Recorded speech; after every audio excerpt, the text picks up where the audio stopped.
Assalamualaikum, selamat datang di channel Anissa Hawarizmi. Di video kali ini, kita mau bikin cemilan yang tekstur luarnya renyah tapi bagian dalamnya lembut. Resep ini rasanya itu udah pas banget, takarannya udah aku jelasin secara detail. Di bagian luarnya juga akan tetap kokoh meskipun udah dingin dan anti penyok. Cocok banget buat ide jualan atau sajian Idul Adha. Sekarang langsung aja ke cara pembuatannya. Yang pertama kita akan bikin isian daging. Siapkan fry pan atau wajan. Masukkan sebanyak 30 gram margarin. Masak margarin sampai leleh. Dan kalau udah leleh, kita tambahkan dengan 3 siung bawang putih yang sudah dicincang kasar. 1 siung bawang bombay yang sudah dipotong dadu. Kemudian kita tumis bawang putih dan bawang bombay sampai layu dan harum. Nah, untuk memasak bawang putih dan bawang bombay ini harus sampai benar-benar layu dan harum ya teman-teman, supaya nanti nggak ada rasa atau bau langu dari bawang putih. Selanjutnya tambahkan bumbu. Di sini Umi pakai 1 sendok teh kaldu bubuk, setengah sendok teh garam, 1 sendok teh gula pasir, dan setengah sendok teh lada bubuk. Supaya takarannya pas sesuai resep, usahakan gunakan sendok takar untuk menakar bumbunya tadi. Kalau bumbu udah tercampur, tambahkan dengan 200 gram daging sapi giling atau daging sapi cincang. Kalau nggak ada daging sapi bisa diganti dengan daging ayam ya. Dan ini daging sapinya kita masak dengan api sedang sampai berubah warna. Nah, kalau udah berubah warna, tambahkan dengan 2 buah wortel atau setara dengan 150 gram wortel yang sudah dipotong dadu. Kemudian direbus dengan air mendidih selama kurang lebih 5 menit. Jadi ini kondisi wortelnya udah setengah matang ya. Selanjutnya kita aduk-aduk wortel sampai rata. Dan kalau udah rata, kita siapkan wadah. Kita tambahkan dengan 2 sendok teh kecap manis dan 1 sendok teh saus tiram. Takarannya gunakan sendok takar seperti ini supaya lebih pas.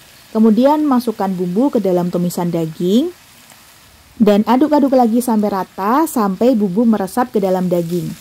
Kalau udah cukup tercampur, terakhir tambahkan dengan larutan maizena. Di sini Umi pakai 5 gram tepung maizena yang dilarutkan dengan sedikit air. Masukkan larutan tepung maizena ke dalam tumisan daging, kita aduk-aduk sampai rata, sampai teksturnya sedikit menggumpal. Kalau udah rata, bisa kita cek rasa, dan supaya aroma dan warnanya lebih cantik, tambahkan dengan 3 batang daun bawang, kemudian aduk-aduk kembali sampai daun bawang menjadi layu. Nah, kalau udah mulai layu seperti ini tumisan dagingnya udah jadi, udah siap untuk kita gunakan. Pindahkan ke dalam wadah, biarkan dingin. Langkah selanjutnya kita akan bikin bahan kulit. Di sini sudah Umi siapkan 1 kg kentang yang sudah dikupas, kemudian dipotong wedges seperti ini. Selanjutnya dicuci dengan air mengalir sampai benar-benar bersih. Kalau kentangnya udah bersih, di sini akan langsung kita kukus, kemudian kita goreng untuk mengurangi kadar airnya. Tapi kalau dirasa ribet, bisa dikukus aja atau digoreng aja. Nah, di sini kentangnya mau Umi kukus dulu sampai empuk. Setelah dikukus kira-kira 20-30 menit, ini kentangnya udah cukup empuk tapi nggak yang lembek banget. Dalam keadaan masih agak panas, langsung aja kita akan goreng kentang untuk mengurangi kadar airnya. Sebelum kentang dimasukkan, pastikan teman-teman sudah menyiapkan minyak panasnya terlebih dahulu.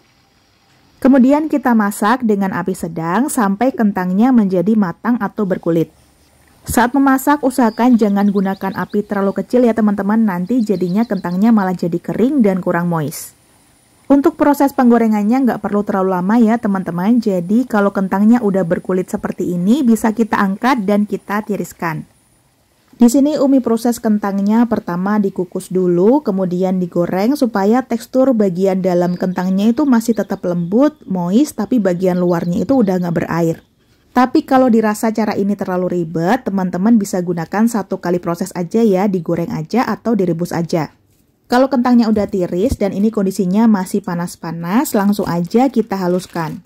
Dengan memproses kentang direbus kemudian digoreng akan menghasilkan kentang yang lembut di bagian dalam tapi bagian luarnya itu nggak terlalu lembek. Kalau kentangnya udah halus kita bisa tambahkan bumbu. Di sini Umi pakai 1/4 sendok teh lada bubuk, setengah sendok teh pala bubuk, dan 1 sendok teh garam. Supaya rasanya lebih creamy bisa ditambahkan dengan 20 gram susu bubuk. Dan tambahkan juga dengan 1 butir telur utuh. Kita kocok telurnya terlebih dahulu, kemudian kita masukkan ke dalam adonan kentang. Aduk dengan spatula sampai tercampur rata. Dan kalau udah cukup tercampur rata seperti ini, tambahkan dengan kurang lebih 1 sendok teh margarin. Tujuannya supaya teksturnya lebih lembut dan gampang untuk dibentuk.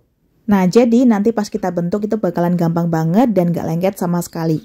Aduk sampai rata, dan kalau udah rata, ini bahan kulitnya sudah siap untuk kita gunakan. Langkah selanjutnya, kita akan membentuk adonan. Siapkan bahan kulit dan bahan isian. Ambil kurang lebih 1 sendok makan penuh bahan kulit. Di sini Umi gunakan sendok takar supaya besarnya lebih seragam atau teman-teman bisa ditimbang ya. Kemudian kita bentuk dan kita pipihkan seperti ini. Setelah dipipihkan kemudian diisi dengan isian daging dan ditutup. Nutupnya ini sampai benar-benar rapat supaya nanti setelah digoreng isian dagingnya nggak keluar-keluar. Kalau udah dipastikan rapat dan padat, kita rapikan seperti ini dan kalau udah rapi bisa kita sisihkan. Umi contohkan lagi ya, di sini kita ambil 1 sendok makan penuh bahan kulit, kemudian kita pipihkan. Setelah dipipihkan, kita isi dengan bahan isian daging. Tutup isian daging dengan bahan kulit, kalau misalnya bahan kulitnya dirasa kurang, bisa kita ambil lagi sedikit seperti ini. Dan ini kita pastikan sampai isian dagingnya tertutup oleh bahan kulit. Setelah padat dan tertutup rapat, selanjutnya dironding dan dirapikan sampai bentuknya menjadi lonjong seperti ini. Kalau udah rapi bisa kita sisihkan dan untuk satu resep ini kita akan menghasilkan kurang lebih 23-25 pieces kroket kentang isi daging. Dan langkah selanjutnya kita akan ke pelapisan. Untuk bahan pelapisnya karena Umi punya banyak stok putih telur jadi di sini Umi pakai putih telur dan juga tepung roti.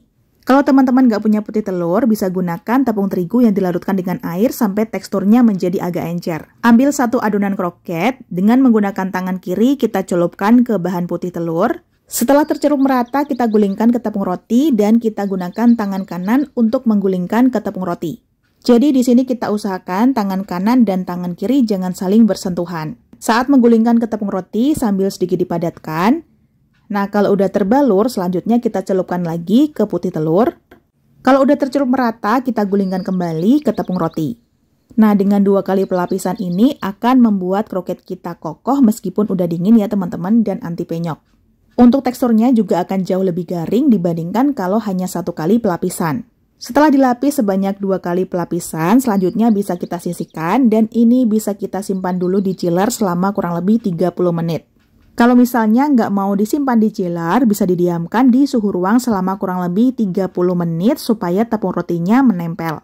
Nah, setelah didiamkan 30 menitan, ini siap untuk kita goreng. Dan sebelum digoreng, pastikan sudah kita siapkan dulu minyak yang sudah kita panaskan sebelumnya. Sebelum digoreng, adonan kita padatkan seperti ini supaya tepung rotinya nggak ambiar. Sedikit tips untuk menggoreng kroket ini, jangan goreng terlalu lama. Oleh karena itu, kita harus pastikan minyaknya udah benar-benar panas sebelum adonan dimasukkan. Usahakan juga gunakan minyak yang cukup banyak sampai merendam adonan kroket. Dan untuk memasaknya sendiri, kita gunakan api sedang ya, jangan gunakan api terlalu kecil atau terlalu besar. Nah, kalau warnanya udah golden brown seperti ini, bisa langsung kita angkat dan kita tiriskan. Nah, ini cara gorengnya gampang banget, warnanya cantik, golden brown, bentuknya juga kokoh, nggak penyok sama sekali. Dan tentunya teksturnya super renyah. Oh iya, sedikit tips lagi, sebelum kita goreng untuk lotter kedua, bisa kita bersihkan dulu sisa-sisa tepung roti supaya nanti hasil gorengannya lebih bersih. Dan untuk sisa adonan kroket, bisa kita jadikan frozen food dengan cara menyimpan ke dalam wadah kedap udara seperti ini, kemudian kita simpan di dalam freezer. Ini bisa tahan kurang lebih 1-2 bulanan dan bisa kita goreng kapan aja.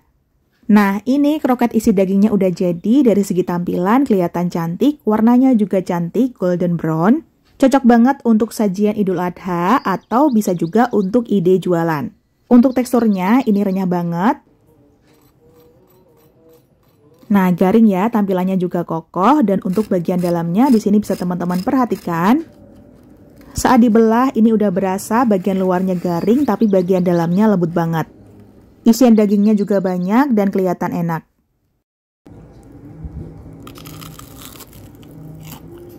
Tuh, teksturnya renyah banget ya. Dan pas aku coba, ini rasanya enak banget. Tekstur bagian luarnya itu garing, super garing, dan bagian dalamnya itu masih lembut.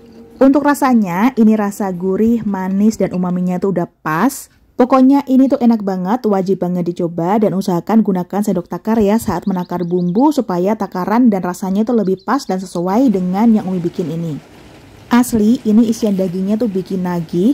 Rasa manis dan gurihnya kalau dipadu dengan lembut dan creamy-nya kentang, ini enak banget. Ditambah lagi dengan teksturnya yang supernya di bagian luar, asli cocok, match banget. Dimakan atau disajikan dengan cabai rawit tentunya akan jauh lebih enak. Dan mungkin segitu dulu resep dan tutorial yang bisa Umi sampaikan, semoga bisa dipahami dan dimengerti. Terima kasih udah nonton videonya, wassalamualaikum, semoga bermanfaat. Sampai jumpa di video selanjutnya, selalu sajikan masakan yang enak dan sehat untuk keluarga tercinta. Selamat mencoba di rumah.